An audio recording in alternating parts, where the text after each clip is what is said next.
agar sizning pensiyangizdan, ish haqingizdan, nafaqangizdan yoki bank kartangizga tushadigan pulingizdan qarz uchun avtomatik ushlab qo'linayotgan bo'lsa, bugungi ma'lumot siz uchun juda muhim. Ayniqsa, aka. Mendan so'ramasdan pulimni yechib olishdi. Ijro hujjati bor deb pensiyamning yarmini ushlab qo'lishyapti.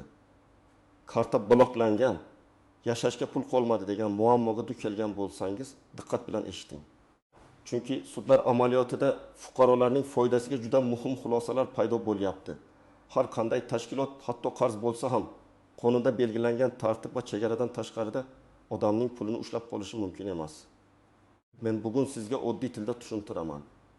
Ilgari bu masala qanday ishlagan? Hozir nimalarga e'tibor berish kerak? Kimlar o'z pulini qaytarib olishi mumkin?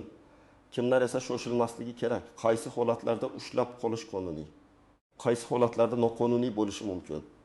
Videoni oxirigacha ko'ring, chunki oxirida men sizga aniq amaliy qadamlarni aytaman. Qayerga murojaat qilish, qanday ariza yozish, qanday hujjatlarni yig'ish kerak. Kanalga hoziroq obuna bo'ling, videoga like bosing, chunki bu kabi huquqiy ma'lumotlar har bir oila uchun kerak bo'ladi. Keling, avval vaziyatni oddiy qilib tushuntirib olaylik. Odam qarz olgan bo'lishi mumkin.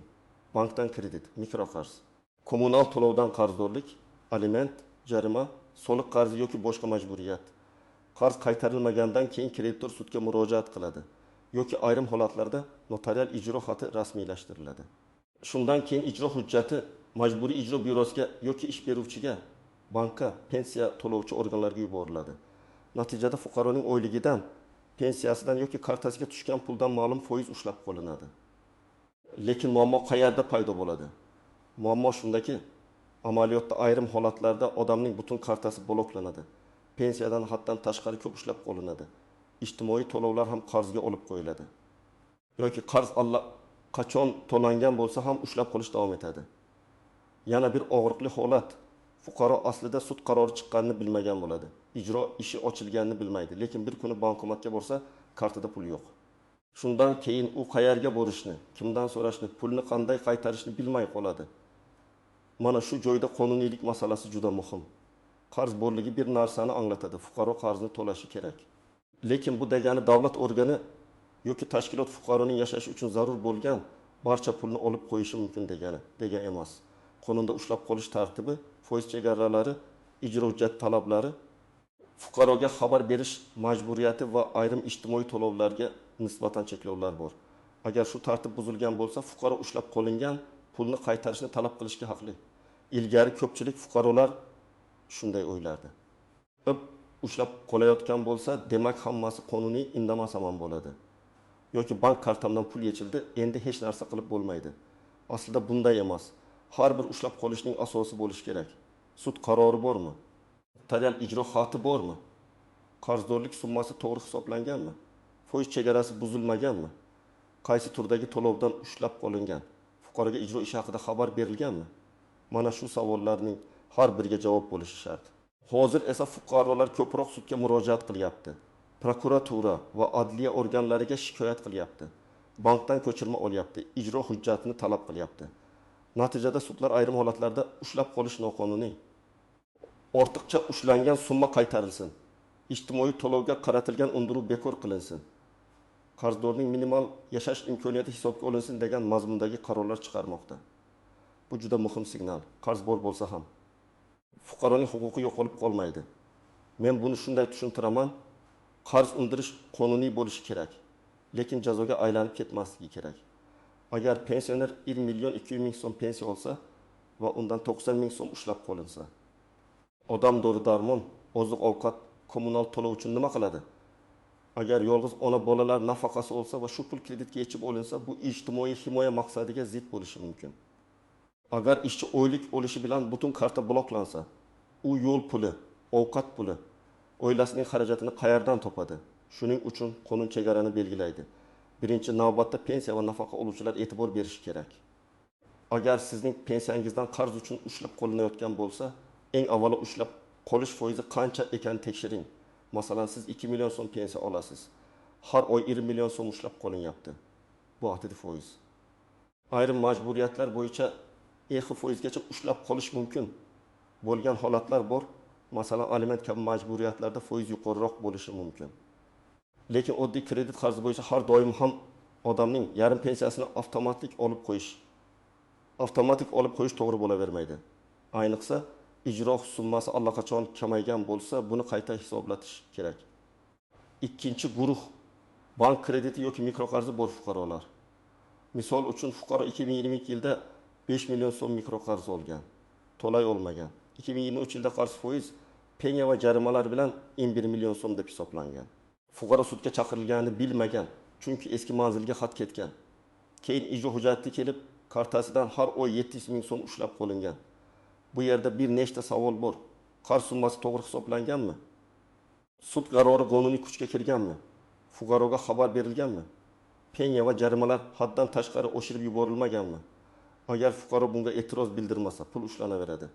Agar u hujjatlarni talab qilib sudga ariza bersa, ayrim summalar kamaytirilishi yoki ushlab qo'lingan ortiqcha pul qaytarilishi mumkin. Uchinchi guruh ish haqi kartasi bloklanganlar. Ko'p odamlar menga shunday savol beradi. Ustoz, kartamga oylik tushdi, lekin hammasi yechib olindi. Ish beruvchi aytyapti, biz pulni tushirdik. Bank aytyapti, ijro bor. Men nima qilaman? Bunday vaziyatda birinchi xato og'zaki gapga ishonib yurish. Siz bankdan yozma ko'chirma olishingiz kerak. Unda qaysi sana, qancha summa, qaysi hujjat asosida yechilgani ko'rinishi kerak. Keyin MIB bo'limidan ijro ishi raqamini undiruvchi kimligini, ijro hujjati nusxasini so'raysiz. Agar butun ish haqi yechib olingan bo'lsa, bu holatni alohida tekshirish kerak. Chunki ish haqidan ushlab qolishning qonuniy chegarasi bor. 4-guruh ijtimoiy to'lov oluvchilar. Masalan, bolalar nafaqasi, moddiy yordam, nogironlik bo'yicha ayrim to'lovlar, kompensatsiyalar. Davlat tomonidan maqsadli ajratilgan pullar. Bunday pullar har doim oddiy daromad sifatida ko'rilmaydi. Ularning maqsadi bor: bolani boqish, nogironligi bo'lgan shaxsni qo'llab-quvvatlash, oilaga yordam berish. Agar bunday pul kredit qarziga avtomatik yechib olingan bo'lsa, albatta tekshirish kerak. Chunki ayrim to'lovlarga undiruv qaratish cheklangan yoki taqiqlangan bo'lishi mumkin. 5-guruh qarzini to'lab bo'lgan, lekin hanuz ushlab qolish davom etayotgan fuqarolar. Bu amaliyotda juda ko'p uchraydi. Masalan, fuqaro 8 million so'm qarzni bo'lib to'lagan. Oxirgi to'lovdan keyin qarz yopilishi kerak edi. Lekin ijro tizimida yangilanish kechikkan, bankka taqiq yechilmagan, pensiya organiga xat yuborilmagan. Natijada yana 600 ming so'm ushlab qolingan. Bu ortiqcha ushlangan pul hisoblanishi mumkin. Bunday pulni qaytarish uchun to'lov kvitansiyalari, bank ko'chirmalari va ijrochi qarori kerak bo'ladi. Endi kimlar vahima qilmasligi kerakligini ham aytib o'taman. Agar sizda aliment qarzi bo'lsa, bu oddiy kredit qarzidan farq qiladi. Aliment bolaning huquqi, bolaning ta'minoti hisoblanadi. Aliment bo'yicha ushlab qolish miqdori yuqoriroq bo'lishi mumkin. Qarzdorlik yig'ilib qolgan bo'lsa, qat'iy choralar qo'llanadi. Shuning uchun aliment qarzdorlari sud ushlab qolishni taqiqlabdi, endi hech narsa to'lamayman deb tushunmasligi kerak. Bunday emas. Agar siz sud qarorini olgan bo'lsangiz, qarz summasi aniq, ijro ishi qonuniy, ushlab qolish foizi qonunda belgilangan chegarada bo'lsa, unda ushlab qolish qonuniy bo'lishi mumkin. Bunday holatda eng to'g'ri yo'l qarzni tartibli yopish, ijrochi bilan aloqa qilish, ortiqcha foiz va xarajatlar oshib ketmasligi uchun reja tuzish. Lekin baribir siz o'z hujjatlaringizni tekshirishingiz kerak. Chunki hatto qonuniy ijro ishida ham hisob-kitob xatlari bo'lishi mumkin. Yana bir holat. Bank bilan shartnomada siz oldindan rozilik bergan bo'lishingiz mumkin. Ayrim kredit shartnomalarida qarzdorlik yuzaga kelganda bank mijozning hisob varaqlaridan mablag' yechib olishga haqli degan band bo'ladi. Lekin bu band ham cheksiz huquq bermaydi. Bank shartnomaga tayanishi mumkin, lekin ijtimoiy to'lovlar, sud tartibi, iste'molchi huquqlari va qonuniy cheklovlar baribir hisobga olinadi. Shuning uchun shartnomani ko'rmasdan xulosa chiqarib bo'lmaydi. Eng katta tuzoq hamma ushlab qolingan pulni qaytarib olsa bo'ladi degan noto'g'ri fikr. Yo'q, bunday emas. Pulni qaytarish uchun aniq asos kerak. Masalan, ijro hujjati bekor qilingan bo'lsa, qarz noto'g'ri hisoblangan bo'lsa, ortiqcha summa ushlangan bo'lsa, qonun bo'yicha ushlab qolish mumkin bo'lmagan to'lovdan yechilgan bo'lsa, foiz chegarasi buzilgan bo'lsa, yoki qarz allaqachon yopilgandan keyin ushlab qolish davom etgan bo'lsa, unda qaytarish masalasi ko'tariladi. Ikkinchi nozik jihat, bank kartasiga tushgan pulning manbasini isbotlash kerak. Bank ko'pincha kartaga tushgan pulni oddiy mablag' sifatida ko'radi. Lekin siz aytishingiz mumkin, bu bolalar nafaqasi edi, bu pensiya edi, bu moddiy yordam edi. Buni og'zaki aytish yetarli emas. Sizga tasdiqlovchi hujjat kerak. Pensiya tayinlangani haqida ma'lumotnoma, ijtimoiy nafaqa tayinlangani tasdiqlovchi hujjat, bank ko'chirmasida to'lov manbasi, mahalla yoki tegishli tashkilotdan ma'lumotnoma. Agar manba isbotlanmasa, pulni qaytarish qiyinlashadi. Uchinchi nozik jihat muddatlar. Agar sud qarori chiqqan bo'lsa va siz unga e'tiroz bildirmoqchi bo'lsangiz, qonunda belgilangan muddatlarni o'tkazib yubormaslik kerak. Masalan, sud buyrug'i bo'yicha e'tiroz bildirish muddati bo'lishi mumkin. Agar siz bu muddatni bilmay yurib 1 yil o'tkazib yuborsangiz, keyin ish ancha murakkablashadi. Lekin agar siz sud buyrug'idan kech xabar topgan bo'lsangiz, muddatni tiklash haqida ariza berish imkoniyati ham bo'lishi mumkin. Buning uchun men haqiqatan ham xabardor bo'lmaganman degan holatni asoslash kerak. 4-nozik jihat qarz summasi va ijro yig'imi. Ko'pchilik faqat asosiy qarzni ko'radi, lekin ijro ishi ochilgandan keyin ijro yig'imi, xarajatlar, penya, jarimalar qo'shilishi mumkin. Masalan, siz 4 million so'm qarzdorman deb o'ylaysiz. Ijroda esa 5 million 200 ming so'm ko'rsatilgan. Bu summaning tarkibini yozma ravishda so'rang. Asosiy qarz qancha, foiz qancha, penya qancha, ijro yig'imi qancha?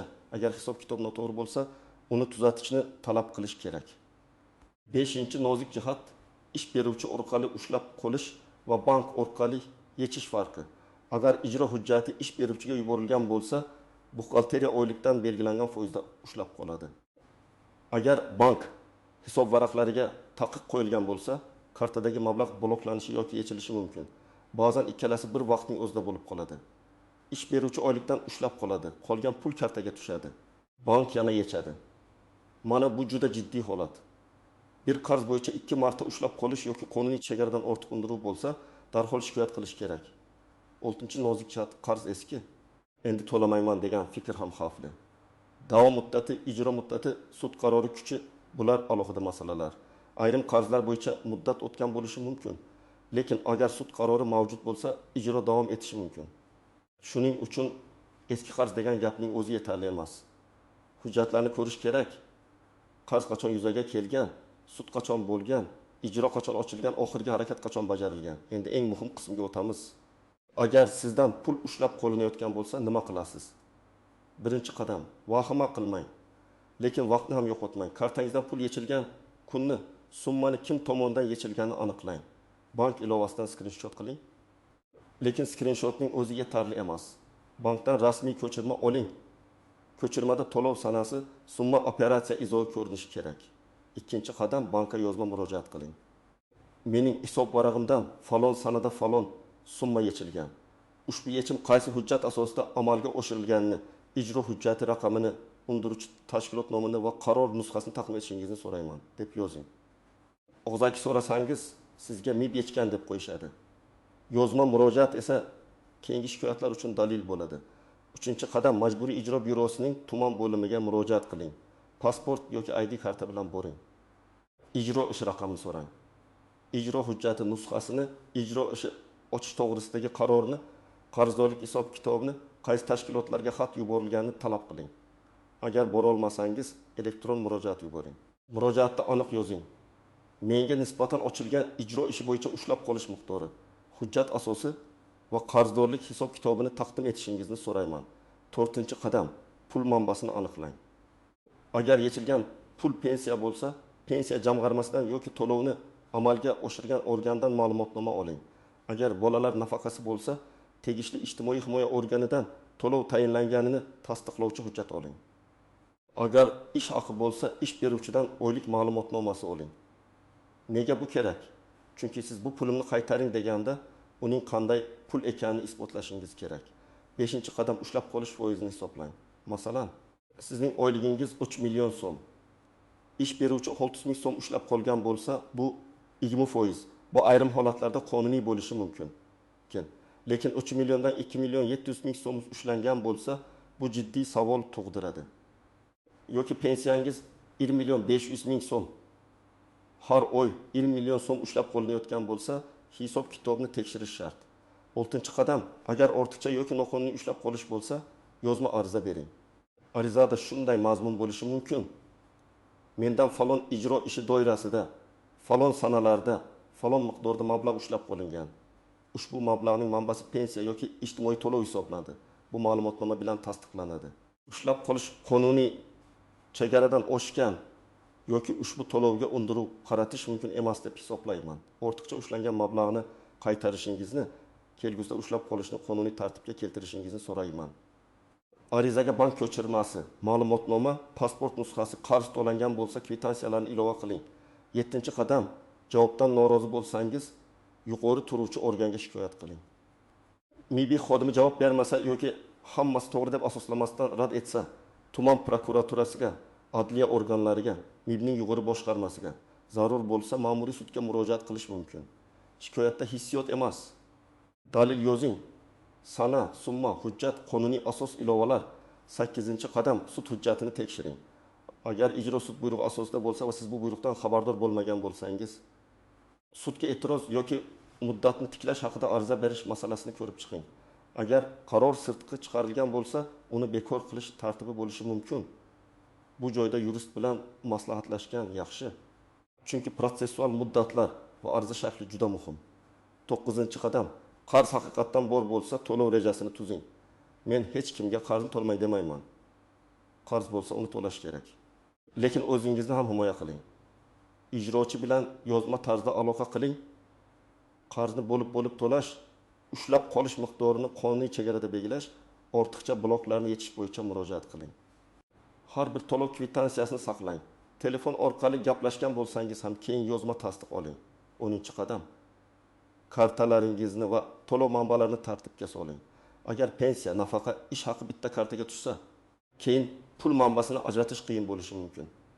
Imkon bo'lsa ijtimoiy to'lovlar uchun alohida hisobdan foydalanish, bank ko'chirmalarini muntazam olib borish, barcha SMS va ilova xabarlarni saqlash foydali.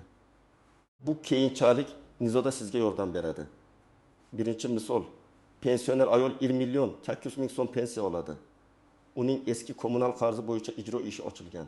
Har oy 9 ming so'm ushlab qolingan. Ayol dorilarga pul yetmay qolganidan keyin hujjatlarni so'ragan.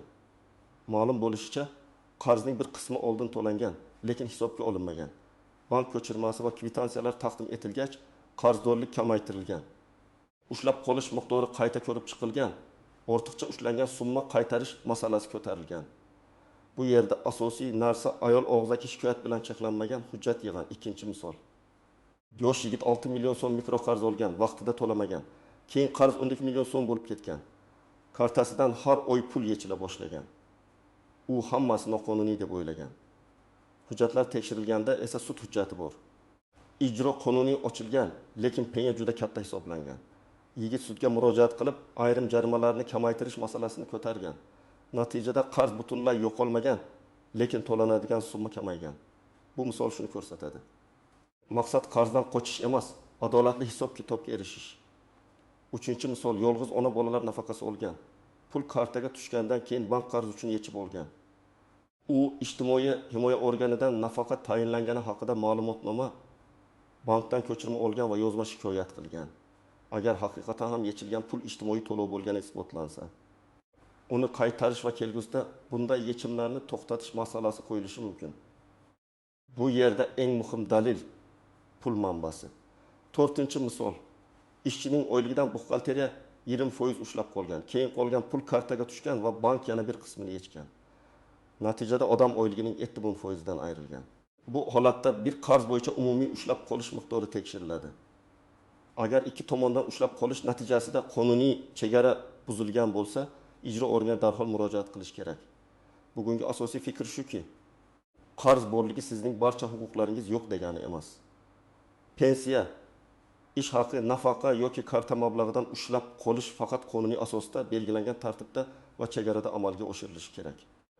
Agar sizdan ortiqcha pul ushlangan bo'lsa, ijtimoiy to'lovingiz yechib olingan bo'lsa, qarz yopilgandan keyin ham ushlab qolish davom etsa yoki sud hujjati haqida umuman xabaringiz bo'lmasa, jim turmang. Bank ko'chirmasini oling.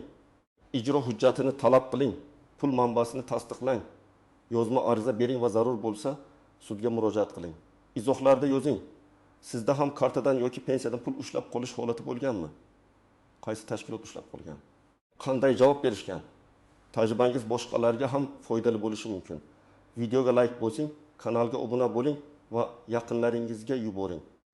Chunki bugungi ma'lumot qarz bilan qiynalayotgan juda ko'p odamlarga pulni qaytarib olish yoki hech bo'lmaganda noqonuniy ushlab qolishni to'xtatishga yordam berishi mumkin.